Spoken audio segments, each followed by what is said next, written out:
سڵاو بینەرانی بەڕێزەی کاناڵی بیکەیفۆ ئەمڕۆ لە وڵاتی بەریتانیا لە شاری کاردیف لەگەڵ چالاکوان بەڕێز بارزان محەممەد بەخێرهاتنان دەکەم سەرەتا. خێرەندار بگەلە مەمنون ئەس مەمنون ئەمە و سپاس بۆ ماندی بوونەوە و هەتا وێرێ زۆر سپاستان دەکەم.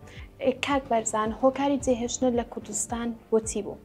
بەێ دەستپێکی کەس نەوێتن مەسەن ئاخوا خوب جه بهێلیتن یان ئەو خواندنە خواندی مەسەن بوون مناس خەریجێ زانکۆ ئابووریمە ئەساتم من ئەفڕیا مرنێ دانە بەرخۆ هاتم ژێ ئاواندا مازن ژۆ محیتە داربازم هەتا هاتیم گەشتیمە وێرێ ji بوو پێ خەمەتویەکی کو بگەهم جهێکی ئازادی هەبەتن و جهێک بیتن ku ji wê tirs û revîna ez lê hatîm min biparêzîtin.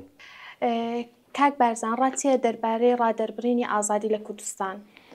بەێ ئازادی ڕادەبرین لە کوردستانی پشێوازەکی عام ئەم بێژین gelekê me li Kurdistanê her wekî bêjin gencek yan roşnamavanek yan televizyon çinel ser meselêt hezbî û wane ser milkê wane bes em bên li ser meselêt roşnamavana û genca we meselen her kesekê hebitin ku azadî baxvîtin ku azadî dîfaa mafê xwe biketin yan hiqûqê xwe biketin wekî em bêjin hiqûq wekû bêjî heleqeyeka pêk vegirêdayet gel azadiyê çunku hindî azadiye û hiqûqa du hevpişkin çunku her kesekê neşêtin daxwaza mafê xwe biketin yan daxwaza heqê xwe biketin yan daxwaza wî tiştî biketin evê ku wî divêtin yan milletî wî divêtin vê meselê da ew kesekê azad nîne wek bû mesela nikel Kurdistanê kes neşêtin azadî baxvîtin çunku her kesekê hey azadî baxvîtin çi roşnamavan bî çi her kesek bîtin sera komentekî bî sera Facebookekî bît yan sera şe'rekî bît yan sera her tiştekî bîtin wek meselêt rexêmebadînan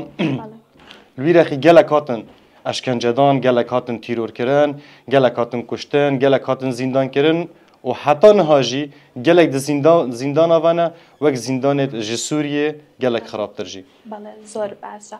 کاک بەرزان ژمارەیەکی بەرچاو میدیا هەیە کە بەسەر گروپە جیاوازەکاندا دابەش کراوە. ئایا ڕۆڵی ئەو میدیانە ڕۆڵی ڕاستەقینە نیشان دەدا؟ میدیام خۆ میدیا لە کوردستانê em neşîn bêjin ku serbixwê tên çikû her mîdyaka hel Kurdistanê île li ser hizbekî ve yan ser desthilatekî ve li Kurdistanê mesela bêjin partiyê hizba xwe hey mîdya xwe hey êketiyê her wisa لە وڵاتی بەریتانیا لێرە ئەو ئازادیەت بەدەستهێناوە کە ڕاوبۆچوونی خۆت ئازادانە دەرببڕی؟ بەێ ئازادی یا هەی ji لای miroviyetî û ji lay hiqûqa ji lay madî û meعنewî ve em bên ji var her çar laya ve li Kurdistanê madî û meعنewî her sê çar heyvacarekê ratib nayên û ji lay miroviyetî jî ve ew e ku bişê tu bî ez bim evêdî bitin an em bişin şêwazekî dîtir bêjîn ew berhemê min divêtin ku ez berhem bînim çi ji layê mirovetiya xwe vebîtin yan çi ji layê fikra xwe vebîtin çi ji layê nivîsîna xwe vebîtin yan ji her layekî vebîtin mirovê azadane nebîtin li wî demî wekî dibêjin her kesek bûy azad naçîbît çi kes bibitin ku li bin dest bîtin li jêr zolmê bibitin. بەڵێ زۆر باشە دەستان خۆش بێ. بەڕێستان ڕاتان وایە بڕواتان هەیە کە ئەو دەنگدانە لە کوردستان هیچ گۆڕانکاریەک ئەنجام دات؟ نەخێر من هیچ جارێکی من ئەس وێ بۆوەریێنینمە ku گۆڕانکاریê li va xwepêşandan li va helbijartina bihêtkirin çinku gendaliyeka zorî here zor ya di nava van helbijartinan da ji layê her duk bina malan ve. بەڵێ زۆر باش.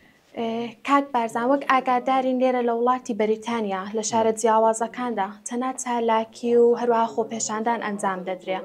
بە بڕوای ئێوە ئەو خۆپێشاندانە ڕۆڵی هەیە دەتوانن دەنگ و ئامانجی خۆتان بگەین؟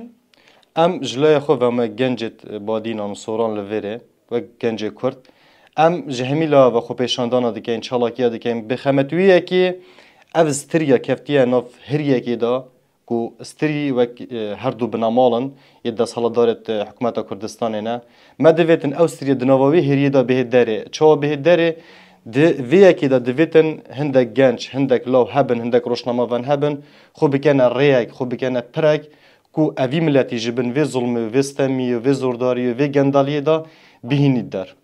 گەیشتینە کۆتایی بەرنامەکەمان ئایا هیچ شتێکی تر هەیە کە باسی بکەن؟ نه دەستخۆش و مەمنونین دووبارە سوپاس بۆ بخێرهاتنەوەتکەین و دوماهێکی jî hêvî û daxwaz û lava me ew e ku bi zîtirîn dem zîndaniyê badînan بهێن ئازادکردن و ئەف زوڵمستەمیە هەردووک بنامەڵە نەمینیتن. زۆر سپاس کە ئەمڕۆ لەگەڵمان بووی بەخێر هاتی بۆ بەرنامەکەمان. بینەرانی خۆشەویست ئێستاش گەیشتینە کۆتایی بەرنامەکەمان. زۆر سپاسی ئێوەی ئازیز دەکەم. خواتان لەگەڵ.